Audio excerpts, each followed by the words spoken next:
ആ ചക്കക്കുരുവിന് തൊലി കളഞ്ഞ് ചെറുതായിട്ട് അരിഞ്ഞതാണ്. ഇതിനെ നമുക്ക് ആദ്യം ഒന്ന് വേവിക്കാൻ വെക്കാം. കാരണം നമ്മുടെ ഈ ചുണ്ടയ്ക്കേക്കാളും ചക്കക്കുരുവിന് വേവ് കൂടുതലാണ്. ജസ്റ്റ് ഒന്ന് വേവിച്ചെടുത്ത് ഇതിനോടൊപ്പം ചേർക്കാം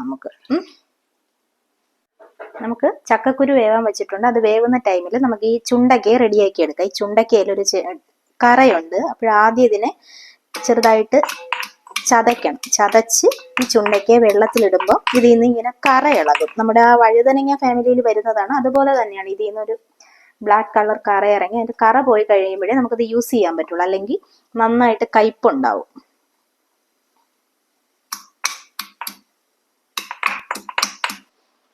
ചുണ്ടയ്ക്ക എല്ലാം ചതച്ച് അതിന്റെ മേളത്തെ ആ തണ്ടെല്ലാം ഞാൻ ഊരി കളഞ്ഞിട്ടുണ്ട്. കണ്ടോ, ഇത് ഈ ചതച്ച് കഴിഞ്ഞാൽ ആ വെള്ളത്തിൽ കിടന്ന ആ വെള്ളത്തിന്റെ കളർ കണ്ടോ, അരിന്ന് ഇറങ്ങിയത് അതിന്റെ കറയായത് മൊത്തം. ഇത് മൊത്തം നമ്മളൊരു 2-3 വെള്ളം കഴുകി ഇതിനെ ക്ലീൻ ചെയ്ത് എടുക്കണം.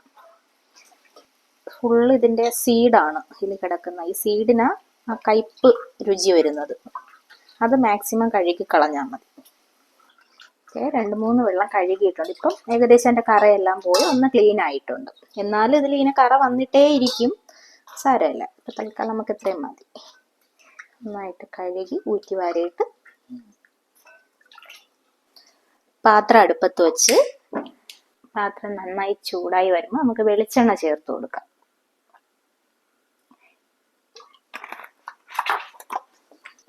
എണ്ണ ചൂടായി കടുക് പൊട്ടിക്കാമേ. കടുക്,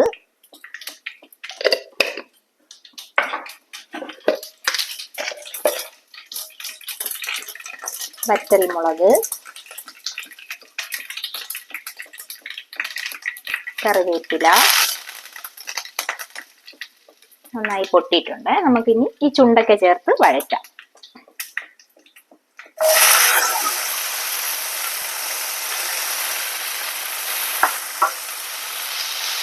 ചുണ്ടയ്ക്ക് പെട്ടെന്ന് അങ്ങ് നന്നായിട്ട് വെന്തോളും.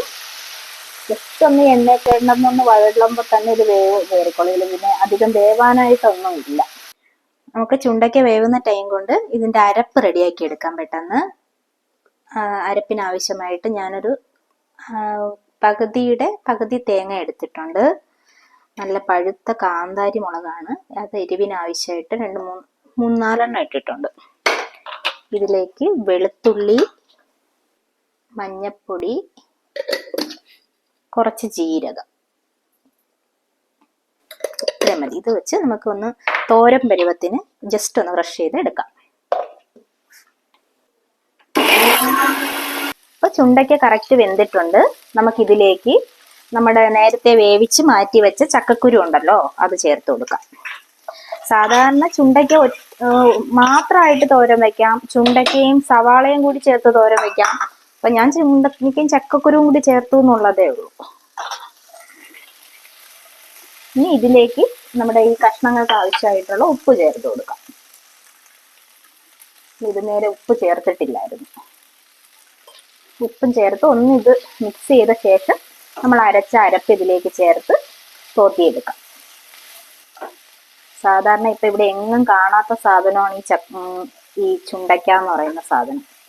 സൂപ്പർ മാർക്കറ്റുകളിൽ ഇത് ഡ്രൈ രൂപത്തിൽ ഇരിപ്പുണ്ട്. ചില ആൾക്കാർ ഇത് കുളമ്പ് വെക്കാനും അങ്ങനെയുള്ള കാര്യങ്ങൾക്കൊക്കെ വാങ്ങാറുണ്ട്. പച്ച സാധാരണ ആരും യൂസ് ചെയ്തിപ്പോ കാണുന്നേ ഇല്ല. നമുക്ക് അരപ്പ് ചേർക്കാം. അരപ്പ് ചേർത്ത്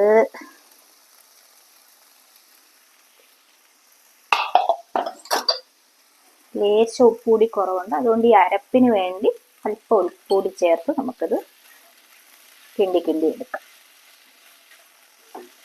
നല്ല സ്മെല്ല് വരുന്നുണ്ട്. ചുണ്ടയ്ക്ക വേവുമ്പോൾ നല്ലൊരു മണം വരും. ഇനി അധികം പണിയില്ല. ഈ അരപ്പിന്റെ ആ പച്ചമണം ഒന്ന് മാറി അതൊന്ന് ചൂടായാൽ മാത്രം മതി. എന്നിട്ട് അരപ്പ് ഈ കഷ്ണങ്ങളിലൊന്ന് പിടിച്ചു കഴിഞ്ഞാൽ നമ്മുടെ ചുണ്ടയ്ക്ക ചക്കക്കുരു തോരൻ റെഡിയായി. നല്ല ഹെൽത്തിയാണ്. പണ്ടത്തെ അമ്മൂമ്മമാരൊക്കെ മാത്രം ഉണ്ടാക്കുന്ന സാധനമാണ്. ഇപ്പൊ ആരും യൂസ് ആക്കാറില്ലാത്തതാണ്. അരപ്പൊന്ന് ചൂടാവാനായിട്ട് കുറച്ച് തീയൊന്ന് കുറച്ചിട്ട് നമുക്കിതൊന്ന് അടച്ചു വെക്കാം. അപ്പോഴ അരപ്പിന് ആ പച്ച മണം ഒന്നൊന്ന് മാറി കിട്ടും.